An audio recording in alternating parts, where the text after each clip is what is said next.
Marvel has pretty much made this their brand, this kind of humor right here. And I think they've kind of, ushered in this fatigue with these kind of movies. And so I'm wondering if with this movie being such very much wearing it on his sleeve that it is a comedy, I wonder if superhero comedy fatigue will set in with this movie right here.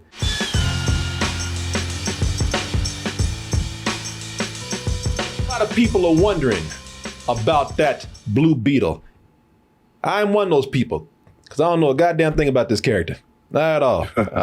Beyond knowing that he's a beetle that's blue, I don't know anything else about this character. Barely know the boy's name. Apparently, this is a comic book from DC based on the character Jaime Reyes, who is the titular character right here, the Blue Beetle. For people like myself who said they know nothing about this boy over here, Mr. Jaime Blue Beetle Reyes, they said, don't worry, we got this motion picture that will tell you everything that you need to know, and hopefully you'll enjoy yourself too. But that's what we're going to talk about. Not knowing anything about this character, is it something that they can still appeal to me with this trailer right here? And do I have any concerns? I mean, after all, this is a DC property, Oz, and DC is going through some things right now. Yeah, big things. A lot of things are happening with DC. So I'll tell you what, let's go ahead and take a look at this trailer for Blue Beetle.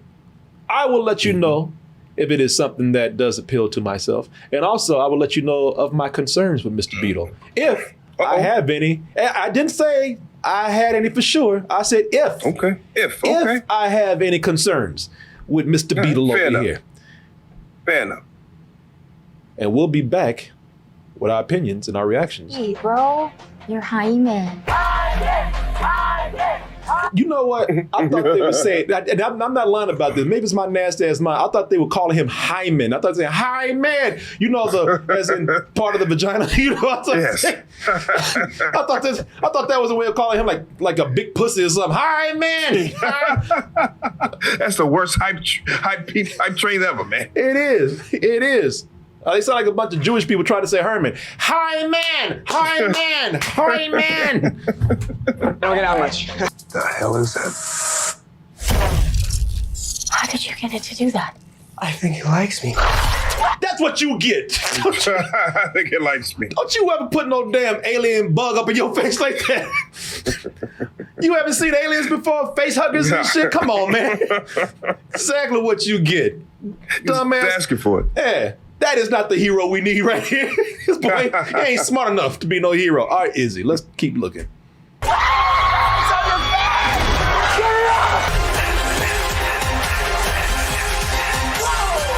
So, for the uninitiated, such as myself, you can already get an idea of what we have here. So you got the Blue Beetle, which is pretty much a kid in a super suit, looking like kind of like a mashup between Iron Man, Spawn, and a bug, anything better. I will say, first of all, before I say anything about this trailer, I gotta call bullshit on one part. It's designed to protect its host. Just say what you want. Sometimes it does what you want, and sometimes it doesn't. I gotta call bullshit on that because as we learned from another superhero property out there, if that was to happen, it wouldn't happen clean like that. You wouldn't have all these people just sitting there looking like, oh my God, I'm still in one piece. No, you'd have this.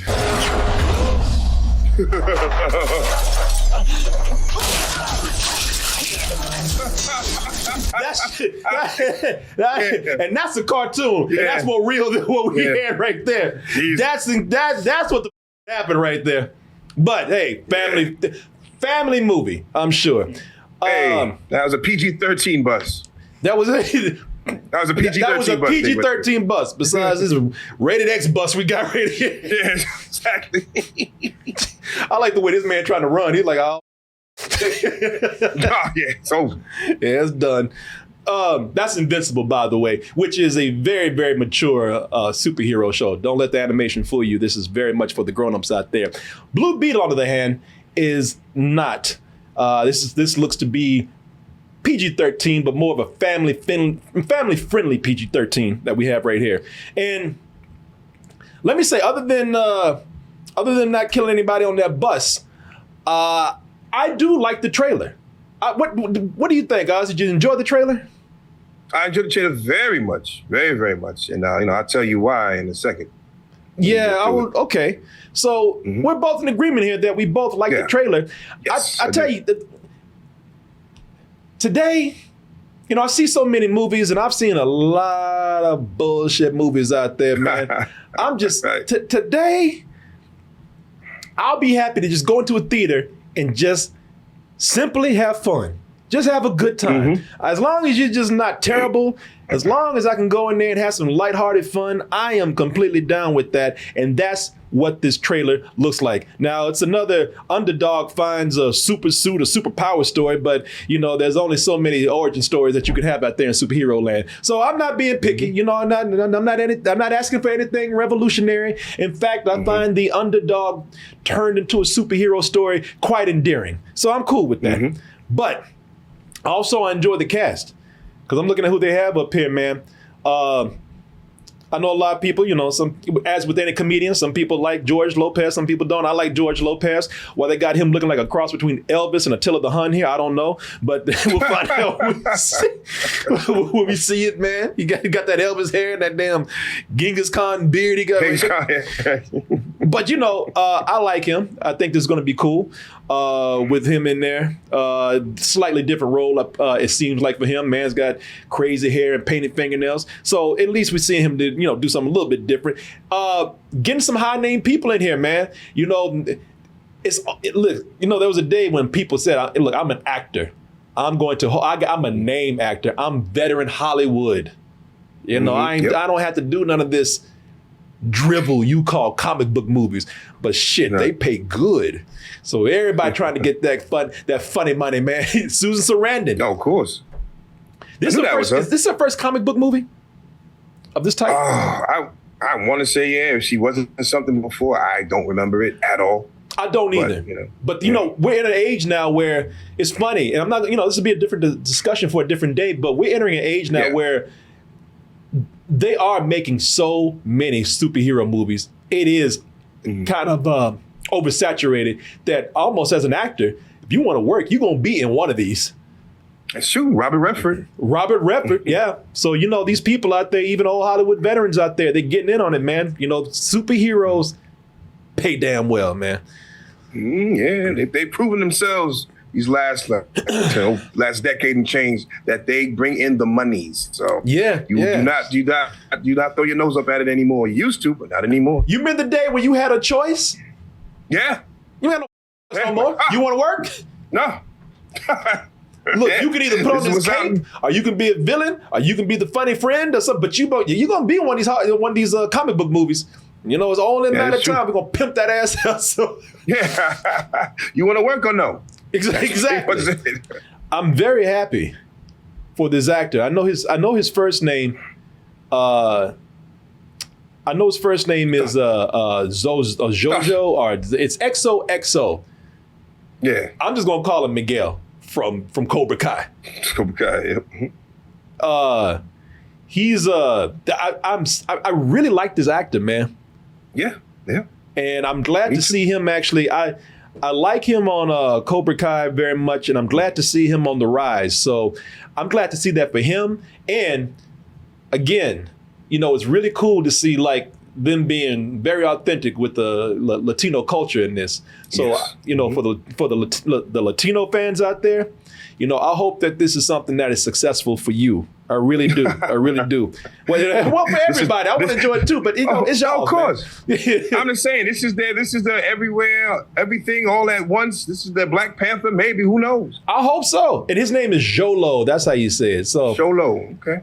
Yeah. So I'm happy for y'all, man. I want this to be a success for you all out there. I really do. Which is why I want to express my concerns so that we can all be braced for whatever happens. Concerns. All right, let's hear it. Which is why I want to let you know that I am 100% behind this movie being a success. I want it to be a success. I want it to be a success. God damn it, I want it to be a success. Oh, Jesus, I want this to be a success. But there are some things here that have me concerned. And this is more from a business level. This isn't really from my heart. You know, this is not anything personal. It's businessman Corey's concern. This is if I was an executive in Hollywood, this would be business Corey talking right now. All right. I would be at the board meeting saying, well, you know, I'm just concerned about this looking like a recent movie that did not do so well. The daughters of Atlas are coming to hunt us. But we come bearing gifts. You know, this has very much a Shazam vibe. And while the first Shazam was big success, which is why you got another one. I'm looking at Shazam 2, Fear of the Gods. This is, you know, Blue Beetle's giving me very much Shazam vibes, man. Young average guy hero. It's very colorful. Blue Beetle is giving off very comedic vibes, you know, very lighthearted. So, you know, watching this, I'm wondering, since Shazam didn't do so well and this is sort of feeling like this, you know, do you think that will have an effect on how people see this movie? I mean, I don't know, you know, maybe Shazam was an anomaly. I don't know, you know, but there's some other things that went on with that are going on with DC that make me worried about this. But Oz, what do you think? For me, I can't see that only because, you know, when you saw Shazam, when he turned into Zachary Levi, that's all you saw. You saw Zachary Levi. Yeah. You know, either you connect with him or you didn't. Sholo here, great looking kid, love the actor. So when he is Blue Beetle, I'm still seeing him, you know, as opposed to Billy Batten's turning into Zach Levi. You know, that whole thing is different. I'm just seeing him doing all these things. And because I'm seeing that and he's going through, like you said before, the very formulaic, you know, superhero origin, you know what I mean? What is this on me? What does this do? Oh my God, I'm in space now. Oh, I'm falling flying. You know what I mean? All that stuff is, you know, is there. And what kind of holds it together, like you said again, is the character. Do you like the character? Are you willing to go on a ride with this character? And right now, I'm willing to because I like the character. Again, they're setting up the whole family vibe, you know, of this thing, like they did with Shazam. But again, the origin part of it will work, I think. Yeah. You're gonna have the family involved because everybody, you know, the family is a tribe, so they all have their parts to play. You know, and you hit some things right there, man. One, you are following this kid around. I think that there's probably a little more hype for this because somebody in the chat put it perfectly. They said, well, you know, origin stories in general have a tendency to do very well. Shazam, Fear of the Gods was not an origin story. It's a sequel. This is an origin story. And we're also, so I heard somebody in the chat, are we representing not just the Latin culture, but is this Puerto Ricans? Are they Puerto Ricans? Is Jaime Reyes Puerto Rican? Because if that's the thing, then that'll be another thing that's going to draw a lot of people in, man. This character, again, one of those characters who was originally, you know, white. You know, they was able to take him and spin him off and to make him, you know, this character of a Hispanic descent. Yeah. So this is another way to like, okay, cool. Let's take this box off and get him out there. You know what I mean? And he is Mexican, by the way. A lot of people tell me he is Mexican. All right, and that's cool too. The fact that you're able to, you know, take these characters and not, you know, take their heritage and meld it into an overall story that people can relate to. You know, I do think that you're right. The Shazam effect will not be a big thing to worry about here, but there is another effect that I'm worried about that might and people have been talking about this for a while. I'm more concerned about the James Gunn effect. That's going to probably be happening right here. You know, there's been these ripple effects since James Gunn's announcement about his universe. He cleaning the slate and you know, coming in and pretty much rebooting everything. And you know, I think we talked about this before. I think people are anticipating James Gunn coming in and rebooting this because things have been confusing, you know, and I think they will wait for him to come in and clean it up. And that's had an effect on a lot of fans of the movies here, that people are wondering if it's going to have a long lasting effect. Now, I think that this is something that could affect the Blue Beetle, because I'm thinking in this last phase, what you have here is you got some stragglers. which is one of them being the Blue Beetle, and then another being this movie right here. Tell me something. You can go anywhere. So why do you want to stay and fight to save this one? I think The Flash is an exception. That's going to be a huge hit for them, simply because, you know, Batman, Michael Keaton Batman is in it, is what we said. But go ahead. No, what are we gonna say? Well, no, I'm thinking Michael Keaton's Batman, sure. But I think this movie, and everybody knows, this is going to reset the entire DCU, right? So everybody's kind of holding off on everything until this movie comes out, because this is going to set the precedent moving forward. And where I think about the Flash? The Flash, yes, Yeah. sorry. And where I think Blue Beetle may succeed is that, you know, hopefully it doesn't put its arm around so hard around the DCEU.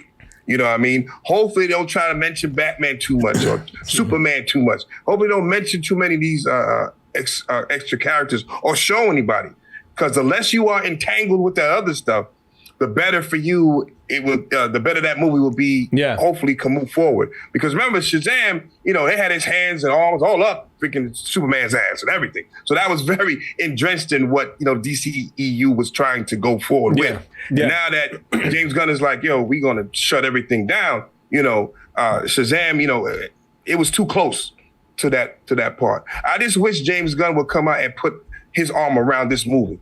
Because if he did, I think, you know, we'd have a better idea of where this can go and how cool or how much we should invest in it. Because right now, I think people are worried about what to invest in when it comes to the DCU. James Gunn put his arms around Shazam 2 completely and put tweets out and everything talking about how much he loved this movie, how much this movie, he endorsed it, and, you know, look what happened with that. The other thing is, if I had been, I said this before before the Blue Beetle came out, the trailer that is, I said if this was my movie and I was in this position of putting this out here, you know, directing it and knowing what is going on with DC, I would make this a standalone. I would not have this connected to anything. I would try to make this as, you know, as much of an individualistic movie as I could.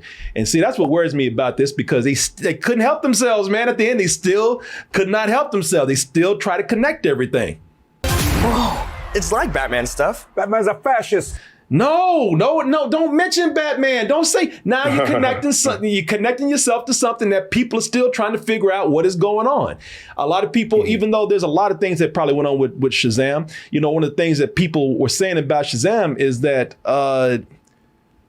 you know, with Shazam, they said that people just didn't care because, you know, there's not going to be any connection to anything afterwards. You know, any kind of stinger you have at the end of this, post-credit scene, all that stuff is done. You know, people kind of feeling like, what's the point?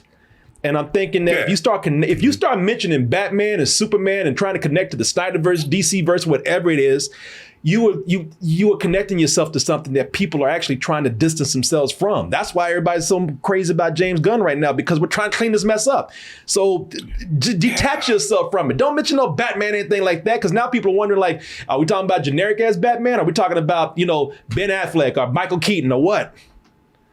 I don't know, man, because people want to connect things. You know what I mean? They want to connect things. And again, I believe Blue Beetle was so off on its own.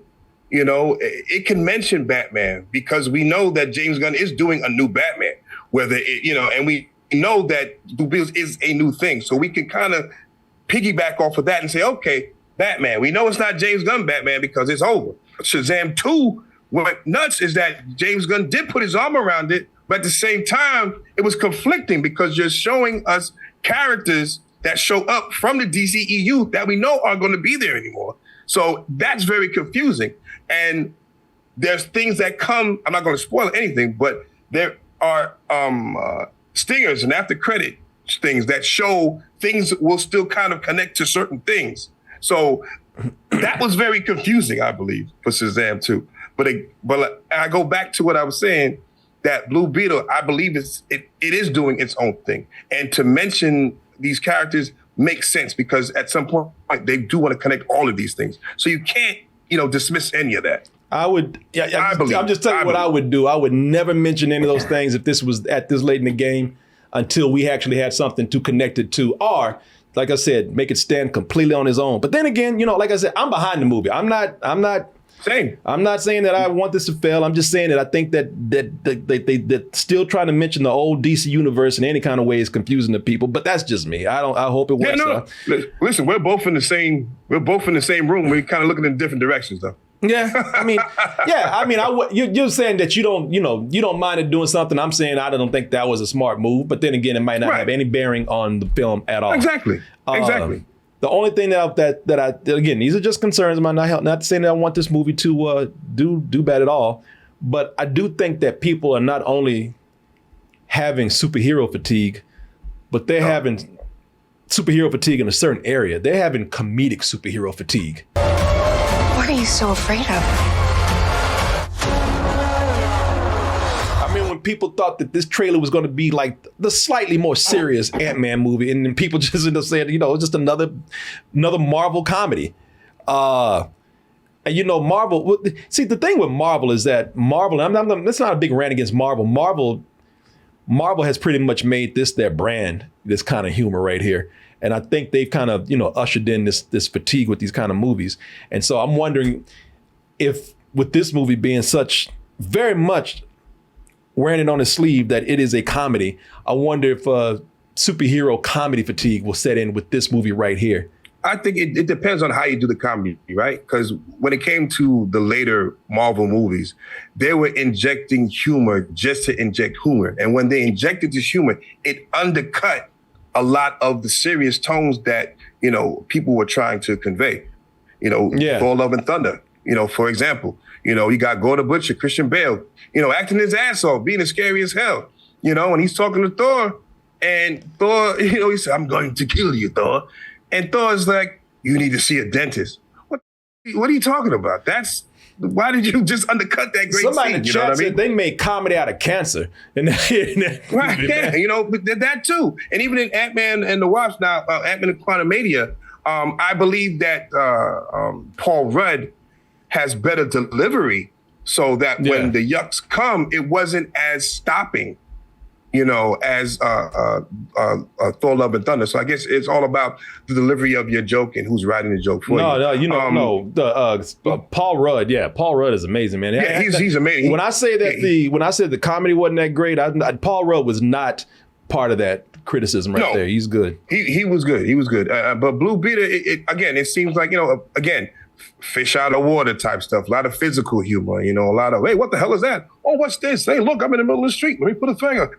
Oh my God. It's one of those type of things. So we'll see how they do that. It is, for me, it looks very formulaic, which is the problem for me because, again, I like the character, so I'm willing to go with it. But if they start, pulling out jokes out their ass, if, what's his name? Lopez, George Lopez, right? Yeah. Yeah. If he stops the show to do some stand-up shit, it's going to be a problem. You know what I mean?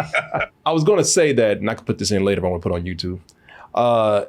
Marvel and DC are actually starting to blend together in a way to me too. Right.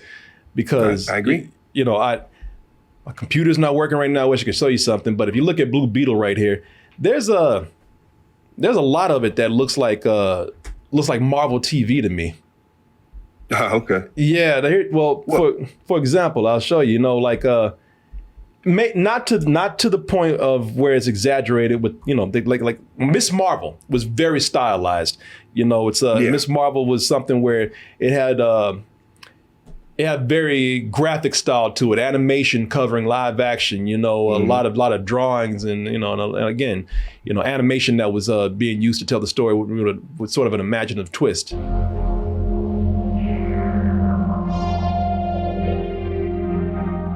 Kamala.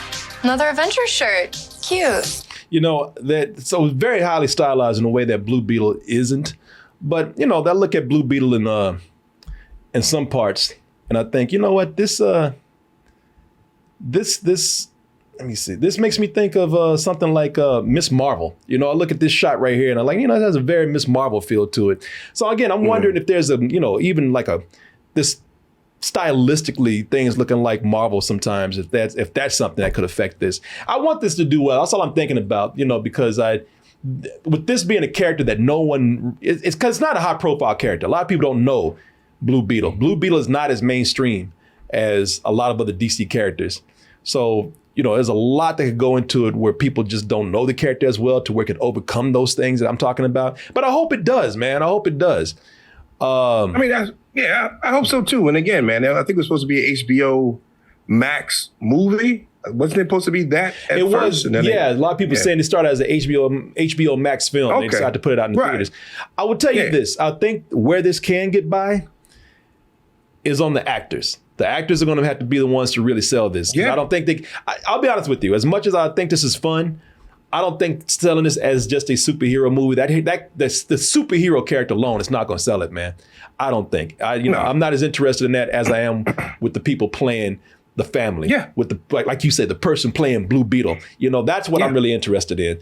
The superhero part I've seen over and over again. So you're gonna have to give me more than that. You're gonna give me real personality in order for me to see that. Yeah. And so that's why I think this could work. If this kid can sell this movie, Jolo or Sholo or whatever. Sholo, Miguel or whatever. Then we got and somebody else said it. Positive word of mouth could also help with this. Mm-hmm. So you're right. I mean, again, I'm going in this already liking Cobra Kai, and I'm already liking that Miguel character. So I'm like, okay, cool. I'm with you. I want to see you win because I like you as an actor. Yeah, so go. Yeah. So and that's where I'm at. And for all my Mexican brothers out there and sisters, I want for all my hermanos and hermanas, I want this to succeed for you. I want this to do well. So yeah, man. Yes, people. They ended on a positive note right here because I know I'm gonna get some people. Man, you hate everything. Yeah. Okay. if it was Black Beetle, you'd like it. You sure would. Sure. I don't hate everything. I just hate you. So all right, let's go ahead. Put down a T-shirt. Yeah, I don't hate everything. I just hate you. That's awesome.